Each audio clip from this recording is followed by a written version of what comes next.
crossroads on a global scale, and these people, they, in the black world, have made decisions for us that have affected our relationships with other beings that we don't know anything about. Exactly, and you're just underlining how serious the whole thing is. And I think it's desperation, really, when you get people like Pope from England and Salas and Halt and others saying the time has come when we've got to remove the veil and start at the beginning and start getting the information out, and not just the fact that UFOs are real. Anybody that spends a little time, as I have in the last few years, looking at the literature and talking to witnesses, knows that they're real. The question is, what do we have to do in reacting to them in order to cooperate for the benefit of our planet? Okay, so let me ask you this.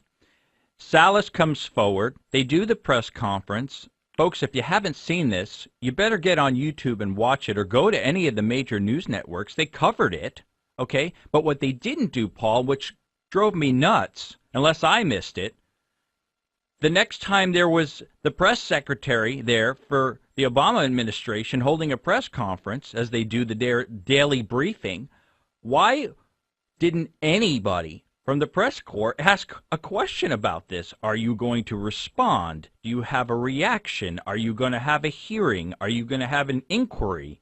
Nada, zilch, nip. How can that be? What are these journalists doing? A very good question, isn't it? It's a great question. I'm dumbfounded because you cannot bring more top-tier credible people. If you want to say, I support the troops, people say that all the time in the States. Oh, well, I'm against the war, but I support the troops. Okay, well, if you support the troops, how about supporting the guys who are here as well? They're servicemen, too. They served. These guys are American heroes, and they guarded the most secure weapons in our country. In the last chapter of my book, where I have, as you know, a political agenda, I say there are three things. The press are going to have to start telling the truth about the three things they won't talk about.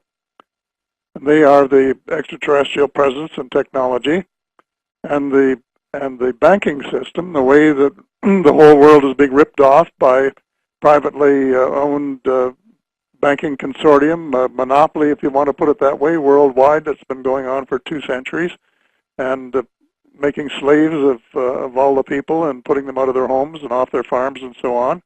And the downside of the New World Orders, as it's called, the world without borders. And the papers don't cover these things. Well, that's the thing, Paul. Think about it this way. If the government officials are afraid to speak about this subject openly because they know it's political suicide, and the press, the reporters, the people who get access to these people know that they're not allowed to ask these kind of questions, or else it's political suicide and job placement suicide for them, well, then you're really in a catch-22 here. So at the end of the day, where a lot of people within the UFO community are going is saying, instead of trying to rely on Congress and a lot of other corruption that's obvious at this point, we all know this stuff's true, but they won't talk about it, and they won't bring it out, and we throw it in their face. Like I said, if nobody goes to the National Press Club to listen to these guys, or they don't do something with the information, then it's worthless. And I applaud them for doing it. But, Paul, my question is this. What about the responsibility of the extraterrestrials? Why can't they assist and get involved at this point? Don't you think they have... I think allegedly they have some rules that they can't get involved. They could have taken us over long ago. But they're very concerned about what we're doing because they don't want us to wreck our planet. But they talk to us. They talk to various people and pass the word along as to what we have to do. But then we are just, we're total zombies when it comes to doing what has to be done to save our planet. Well, think about it. Do you think that the average person, I say this plenty of times, the audience knows, ghosts, easy to digest. You want it to be true. You want to know that your grandma's floating around or something like that, and that makes you feel special and good that something is beyond here. It doesn't end. UFOs, extraterrestrials, I think to the masses, they'd rather that stay in the movie theater. So I think You're fighting an uphill battle of breaking through the ice of madness of the black world and the secrets, and God knows what else they're doing that is probably against all kinds of treaties of humanity and rights and torture, perhaps.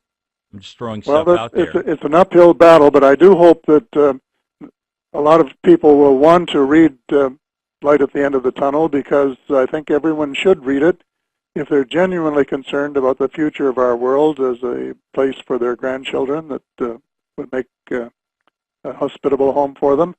And I speak to truth to power on 3 or 4 of the most important issues facing the world today.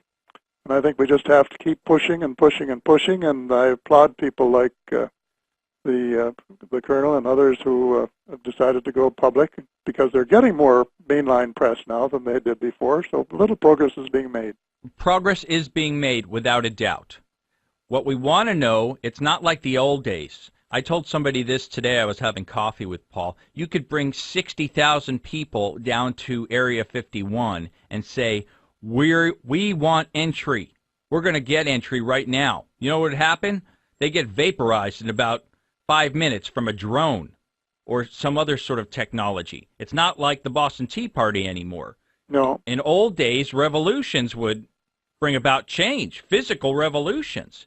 How can you have information be forced out when everyone involved is corrupt? That is very difficult. I think that is the ultimate problem. You just have to get hundreds of thousands of people to tell their congressmen and their senators that you won't get my vote again if you don't stand tall and get this information out and shed some light on it. Fair enough. Now, Paul, let me ask you this in a parting question here, because you have now become, you have your political career. Now you're an established author, but now you are a ufology icon. Have you gone to any of the conventions? Have you publicly decided to endorse this and embrace it moving forward, or is this something that you want to move on from? I have. 5 years ago, I intended to move on, and I just told my bride of that. I went public a week before I got married. But now she's reconciled to the fact that I just can't do that. And you're in it to win it. I'm going to go to a big convention early in the new year. Okay, well, we look forward to that. And when we find out which one you're going to be at, can you let us know, please? Well, sure. Paul will tell you if I don't. Fantastic. Thanks for being on the program. Thanks for staying up so late, Paul. Thanks for having me. You're very welcome. Paul Hellyer, former Defense Minister of Canada. This is what's so intriguing and amazing, is that you have people, high-level people within government, that have no idea what's going on. And here's why. Paul talked about a sighting tonight. What he didn't talk about, and I didn't get a chance to ask him, but I can probably guess the answer, was how many times did you go out looking for a UFO? How many times was your mind open and able to accept the possibility of looking up, or even outside the city where you can see stars and things of that magnitude? It's a different world out there. It's very simple to keep a lid on something that people don't want to be true. But sometimes you got to face reality. And I know that sounds pretty silly for me to say face reality when I'm talking about extraterrestrials, but it's fact. And the point is, if it was just farmers, if it was just housewives, if it was just crazy drunk people coming forward about this stuff, it wouldn't be as interesting. We wouldn't have this program. We don't bring those kind of people on this program. You know that. I want everybody to think about opening their minds this week to the possibility, because when you do that, all kinds of things can happen, special things, things that we would consider magical. That's all we have time for this week. Up next week, we've got some really interesting people coming on the program. And, of course, Halloween's coming up. This is Jesse Randolph. You've been listening to UFOnaut Radio on KPAM 860. We'll see you during the week on UFOnaut Light and, of course, at ufonautradio.com. Until next Saturday, keep your mind open. Magical things may happen.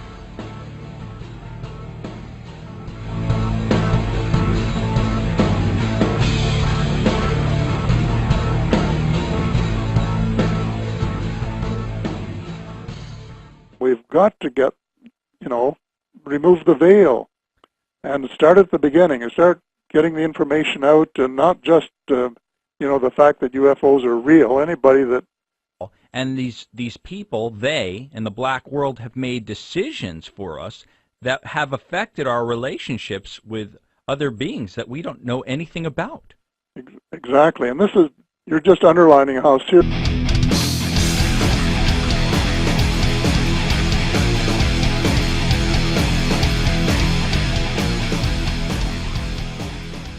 Crossroads on a global scale.